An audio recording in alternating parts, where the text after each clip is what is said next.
নবীজিকে নিয়ে যাওয়া হলো আসমানের জগতে।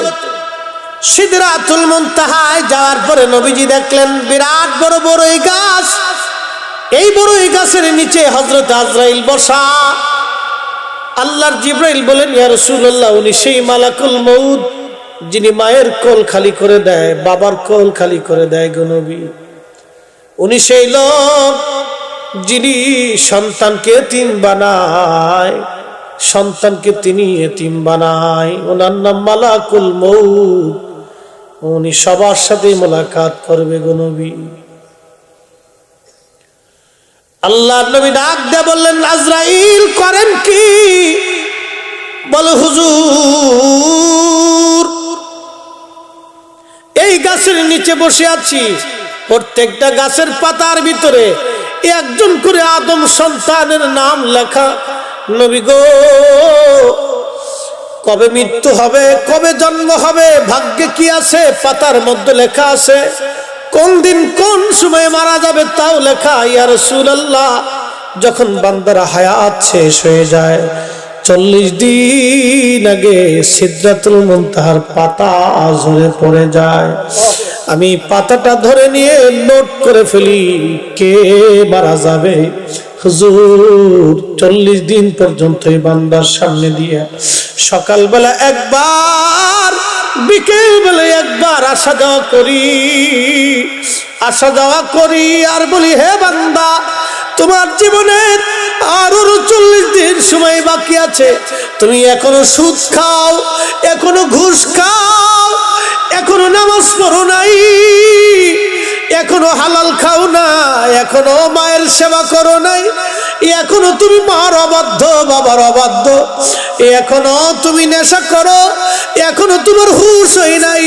হুজুর, আমি প্রত্যেক দিন সকালবেলা একবার, বিকেল বেলা একবার ওই বান্দার সামনে দিয়ে আসা যাওয়া করি।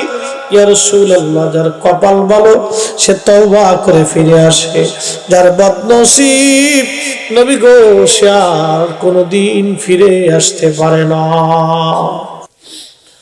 জগন্নাথপুরের মুসলমান জানি না রে কার সিদরাতুল মুনতাহার পাতা পড়ে গেছে। কার সিদরাতুল মুনতাহার পাতা পড়ে গেছে, কার পাতা জানি পড়ে গেছে রে। আজরাইল বলেন, হুজুর প্রত্যেক দিন 2 বার আসা যাওয়া করি আর বান্দাকে হুঁশ করি, ও বান্দা তোমার এখনো কি সময় হয় নাই? মসজিদে যাওয়ার সময় কি হয় নাই? এখনো কি জিকির করার সময় হয় নাই? এখনো কি হালালের জিন্দেগি গঠন করার সময় হয় নাই? নবী গো, প্রত্যেক দিন 2 বার আসা যাওয়া করি, যার ভাগ্য ভালো সে তওবা করে ফিরে আসে। বদনসিব তওবা করতে পারে না, বদনসিব তওবা করতে পারে না। জিন্দেগি তোর যাইরে ফাঁকি দিয়া রে সোনার আদম, জিন্দেগি তোর যায় ফাঁকি দিয়া। হে মুসলমান,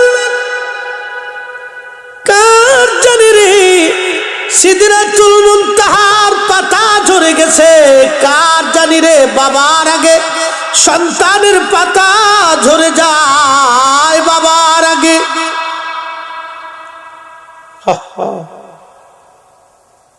বাবার আগে সন্তানের পাতা ঝরে যায়, স্বামীর আগে বিবিরটা ঝরে যায়, বিবির আগে স্বামী, বড় ভাইয়ের আগে ছোট ভাই, ছোট ভাইয়ের আগে বড় ভাই। পাতা কার জানি ঝরছে রে। আল্লাহ বলেন, আল্লাহ পাক বলেন, কুল ইন্নাল মাউতাল্লাযী তাফিরুনা মিনহু ফাইন্নাহু মুলাকীকুম। যেখানেই পালাও না কেন, যত দূরেই যাও না কেন, 7 আসমান আর জমিনের ভিতরে যেখানেই লুকাও না কেন, মরণ তোমার সঙ্গে মোলাকাত করবে। সুম্মা তুরাদ্দুনা ইলা আলিমিল গায়ব ওয়াশ শাহাদা। তুমি মালিকের দরবারে ফিরে যাওয়া লাগবে। ইন্না লিল্লাহি ওয়া ইন্না ইলাইহি রাজিউন। নিশ্চয় আমরা মালিকের জন্য মালিকের কাছে ফিরে যাব। কি নিয়ে যাব? আল্লাহ যদি জিজ্ঞেস করে, বান্দা তোমাকে আমি বৃষ্টি দিয়ে তোমার সজল সবুজ শ্যামল জন্য খাবারের জন্য রিজিক দিয়েছিলাম। ও বান্দা, তোমাকে দুধ খাওয়াইছি, মাছ খাওয়াইছি, গোশত খাওয়াইছি, করছো কি? কি জবাব সেই দিন আমরা দিব বলেন তো? কি জবাব সেই দিন? কি জবাব সেই দিন দিব? আল্লাহ পাক বললেন, ও আমার বান্দা তুমি শোনো, ওয়াইজাল কুবুরু বুসিরাত, কবর থেকে তোমাকে আমি আল্লাহ উঠাবো। আলিমাত নাফসুম মা কদ্দামাত ওয়া আখারাত, তুমি যা পাঠাইছো দুনিয়ার থেকে তা আমি দেখাবো। দুনিয়ার থেকে তুমি যা পাঠাইছো আমি দেখাবো। তুমি পাঠাইছো কলার মধ্যে ভেজাল দিছো, ফরমালিন মারছো, আনারসে ফরমালিন, আমের মধ্যে ফরমালিন, বিরিনির মধ্যে মেডিসিন, খাবারের মধ্যে মেডিসিন। তুমি 2 নম্বরে ভেজাল ঢুকাইছো, মালে কম দিছো, বান্দা আমি দেখাইবো। তুমি নামাজ ছেড়ে দিয়েছো, বান্দা দেখাবো। তুমি জিনা করেছো, বান্দা দেখাবো। তুমি সুদ খেয়েছো, বান্দা দেখাবো। অন্যের সম্পদ তুমি মেরে খেয়েছো, সেদিন আমি দেখাবো তোমাকে কি পাঠাইলা তুমি। আলিমাত নাফসুম মা কদ্দামাত ওয়া আখারাত, আমি তোমাকে সেই দিন দেখাবো, তুমি দেখবা। ইয়া আইয়ুহান নাস, হে মানব, মা গররাকা বিরাব্বিকাল কারীম, কে তোমাকে আল্লাহ থেকে জুদা করে দিল? কে তোমাকে আল্লাহ থেকে বিমুখ করে দিল? কে তোমাকে নামাজ থেকে বিমুখ করলো? কে তোমাকে রোজা থেকে জুদা করলো? কে তোমাকে হালাল থেকে জুদা করলো? কে তোমাকে নবীর প্রেম থেকে জুদা করলো? কে তোমাকে সুন্নাত থেকে জুদা করলো? কে তোমাকে নবীর আদর্শ থেকে জুদা করে দিল?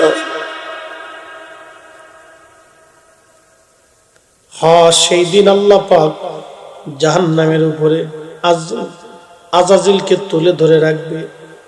জাহান্নামীদেরকে ডেকে ডেকে দাবড়িয়ে দাবড়িয়ে জাহান্নামের দিকে নিয়ে যাওয়া হবে। জাহান্নামীরা জাহান্নামের সামনে দাঁড়ায় বলবে, রব আমাদের কোনো দোষ নাই, ওই আজাজিল ধোঁকা দিয়ে দিয়ে আমরা জাহান্নামী বানাইছে। আল্লাহ আমাদের কোনো দোষ নাই, আল্লাহ আমরা নির্দোষ। আল্লাহ বলবে, ও আজাজিল আমি তো ন্যায় বিচারক, তোমার কি কোনো কথা আছে নি রে আজাজিল? আজাজিল বলবে, হ্যাঁ আল্লাহ বক্তব্য আছে। বলে, কি বক্তব্য বলো? আল্লাহ ওদের জন্য বৃষ্টি দিছে কে? বলে, আমি দিয়েছি। রিজিক দিছে কে? বলে, আমি দিয়েছি। খাবার দিছে কে? বলে, আমি দিয়েছি। আল্লাহ ওদের হেদায়েতের জন্য কিতাব দিলা, উলামা ইকরাম গেল, ওলি গেল, বুজুর্গরা গেল। আরে আপনাদের অঞ্চলে আল্লামা সাহেব কেবলা ফুলতুলি রাহমাতুল্লাহ আলাইহি কোথায় সেই আপনার জকিগঞ্জ, সেখান থেকে এসে এই দেশের মধ্যে তিনি দাওয়াত দিয়েছেন, পয়সা করে দিয়েছেন। একটা দিনের জন্য দেখেন নাই কি দিছেন কি দেন নাই? কি কথা বলেন ঠিক কিনা? একটা দিনের জন্য দেখেন নাই কি দিছেন কি দেন নাই, দেখে নাই। কোনদিন বলে নাই আমাকে এত দিতে হবে। কি কথা বলে ঠিক কিনা? বলছে? বলেন নাই, কোনদিন বলেন নাই। আরে কেন আসছেন তিনি? কি জন্য? এই জনপদের মানুষ যাতে আল্লাহওয়ালা হয়, কোরআন শিখে, নবীর প্রেমিক হয়, সেই জন্য আসছে। কি কথা বলেন ঠিক কিনা? ও বাজার, স্বার্থ একটাই ছিল, দাঈল আল্লাহ, আল্লাহর দিকে ডাকার জন্য আসছে। দাঈল আল্লাহ, আল্লাহর দিকে ডাকার জন্য আসছে। দাঈল আল্লাহ, আল্লাহর দিকে ডাকার জন্য এসেছিলেন তিনি। আল্লাহর ফেরেশতারা, আল্লাহর বান্দারা বলবে, আল্লাহ ওই আজাজিল আমাদেরকে জাহান্নামী বানাইছে। আজাজিল বলবে, আল্লাহ তুমি তাদেরকে খাওয়াইলা, রিজিক দিলা, খাবার দিলা। বৃষ্টি দিলা, ফল দিলা, মাছ দিলা, সব কিছু দিলা। একটু মনোযোগ দেন, জিহ্বা আমাদের কয়টা? একটা জিহ্বা। একটা জিহ্বার উপরে খাবার দিলেন আম, জিহ্বায় বলল আম, কাঁঠাল, লেবু, কলা, পেঁপে, মিষ্টি, দই, আনারস, আঙ্গুর, বেদানা, মাছ, হরেক রকমের মাছ, বোয়াল মাছ, পুঁটি মাছ, ট্যাংরা মাছ। এক এক মাছের এক এক স্বাদ, সব মাছের এক স্বাদ না। এই এক এক মাছের এক এক স্বাদ যিনি দিলেন তিনি আল্লাহ। পৃথিবীর সব বিজ্ঞানী যদি এক জায়গা হয়, আল্লাহর দেওয়া একটা ট্যাংরা মাছ বানাই দিতে পারবে না। কথা বলেন ঠিক না বেঠে? বাজান খুব মনোযোগ দিয়ে যাবেন বন্ধুগণ। আল্লাহ পাক একটা জিহ্বা বানাই দিলেন, এই জিহ্বার উপরে হরেক রকমের খাবার দিলাম। একটা দিনের জন্য আল্লাহ বলে নাই বান্দা জিহ্বার স্বাদ আমাকে দিয়ে যা, জিহ্বার বিল আমাকে দিয়ে যা। চোখ দিলেন আমার আল্লাহ, চোখটা অন্ধ করে বুঝে দেন, পৃথিবী অন্ধকার দেখা যাবে, অন্ধকার অন্ধকার অন্ধকার। চোখটা খোলার পরে দুনিয়ার আলো দেখা যায়। কি চমৎকার আল্লাহ চোখ দিলেন। ওরে আল্লাহর দেওয়া চোখ দিয়ে 60 বছর ধরে দুনিয়া দেখলেন। একটা দিনের জন্য আল্লাহ বলেন বিল দিয়ে যা, বিল দিয়ে যা, বিল দিয়ে যা। শুধু